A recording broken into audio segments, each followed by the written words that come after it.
First ever factory outlet Mukunda jewellery వారి Jubilee hills branch త్వరలో ప్రారంభోత్సవ కానుకగా ఎన్నో ఆఫర్లు.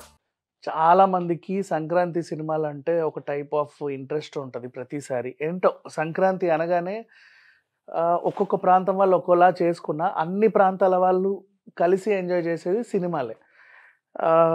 తెలంగాణలో ఒకసారి చేస్తారు, ఆంధ్రాలో ఒకలా చేస్తారు, చెన్నై వాళ్ళు ఒకలా చేస్తారు. ఎవరు ఎలా చేసినా సరే, ఎన్ని పిండి వంటలతో చేసినా అందరూ కలిసి ఒక సినిమాకి వెళ్తే ఎంత బాగుంటుందో అనిపిస్తుంది. సంక్రాంతికి రిలీజ్ అయ్యే సినిమాలు అన్నీ కూడా చూస్తారు. మళ్ళీ ప్రతి హీరో సినిమా 4 వస్తే 4, 5 వస్తే 5. అలా ఈ సంక్రాంతికి ఏంటంటే ప్రతి సంక్రాంతికి అట్లాంటి సినిమాలు వస్తే ఒక ఫ్యామిలీ సినిమా ఉండేది ఖచ్చితంగా. దిల్ రాజు బ్యానర్ నుంచో లేకపోతే అనిల్ రావిపూడి లాంటి డైరెక్టర్ ఇంకెవరైనా సరే ఒక ఫ్యామిలీ సినిమా ఖచ్చితంగా ఉంటుంది. అందరు ఉంటారు దాంట్లో. అలాంటిది ఈ సంక్రాంతికి అన్ని ఫ్యామిలీ సినిమాలే చెప్పాలి అంటే. మన శివశంకర వరప్రసాద్ గారు ఫ్యామిలీ సినిమా, ఇంకా వెంకటేష్ గారు ఉన్నారు, నయనతార ఉంది, దానికి ఉన్న క్రేజ్ దానికి ఉంది. అనిల్ రావిపూడి సినిమాలు అంటే ఖచ్చితంగా ఫ్యామిలీ ఆడియన్స్, చిన్న పిల్లల దగ్గర నుంచి పెద్దవాళ్ళ దగ్గరికి అందరూ వస్తారు. ఇకపోతే ఇక తర్వాత నవీన్ పోలిశెట్టి సినిమా అనగనగా ఒక రాజు, అది కూడా యూత్ని ఫ్యామిలీస్ని బాగా ఎంటర్టైన్ చేసే సినిమా, నవ్వుకుంటానే ఉంటారు తెలిసిందే. ఇకపోతే క్లీన్ ఫ్యామిలీ ఓరియంటెడ్ సినిమా లాగా ఇంకొక సినిమా వస్తుంది మన రవితేజది, భర్త మహాశయులకు విజ్ఞప్తి అని.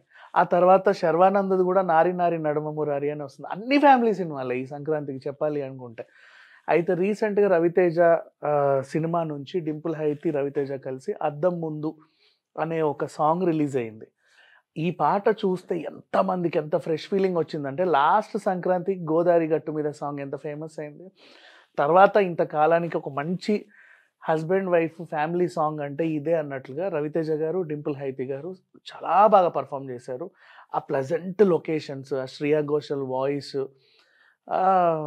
ఆ చిన్న చిన్న క్యూట్ స్టెప్స్ అన్నీ కూడా ఎట్లా అంటే సినిమా మీద అంచనాలు అమాంతం పెంచింది. ఆల్రెడీ వీళ్ళు 2-3 రిలీజ్ చేసుకున్నప్పటికీ ఇది 3rd సింగిల్ అనుకుంటా.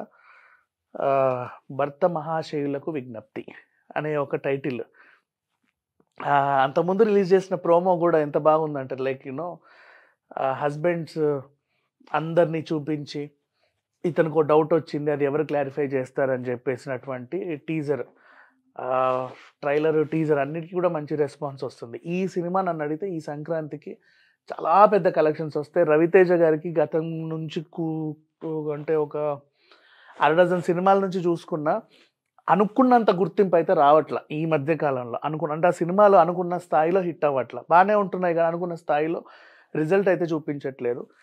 బట్ సంక్రాంతికి చాలా ఫ్రెష్గా 100% నన్ను అడిగితే వీళ్ళు పెట్టిన బడ్జెట్ ఎంతో తెలియదు కానీ 10 సంపాదించే సినిమా ఇది. అండ్ తెలుగు హీరోయిన్, అచ్చ తెలుగు హీరోయిన్ మన డింపుల్ హైతి ఎవరెవరు అవకాశాలు ఇవ్వట్లేదు. రవితేజ గారే 2 సార్లు ఇచ్చారు తన పర్ఫార్మెన్స్ నిరూపించుకోవడానికి. షీ డిడ్ బ్యూటిఫుల్ ఫిలిమ్స్, కానీ అంత ఇది రాలేదు. ఈ సంక్రాంతికి డింపుల్ హైతి పేరు కూడా సంవత్సరం అంతా వినబడుద్ది. రవితేజ గారికి నీట్ హిట్, ఇంకా నెక్స్ట్ ఫ్లో అలాగే వెళ్ళిపోతుంది అనేసి ఇయర్ ఎండ్ వరకు ఇంకా సినిమాలు వస్తాయని బోల్డ్. ఇయర్ ఎండ్ వరకు అది కొనసాగుతూనే ఉంటుందని అయితే ఖచ్చితంగా చెప్పొచ్చు. ఇది హిట్ సినిమా అంతే. ఇంకా ఫ్యామిలీ ఆడియన్స్ అందరూ కూడా నన్ను అడిగితే ఈ సంక్రాంతికి ఒక బెస్ట్ సినిమా ఏది అంటే ఏది చెప్పలేము. ఇది మాత్రం ఖచ్చితంగా అందరికీ నచ్చుద్ది. Thank you so much.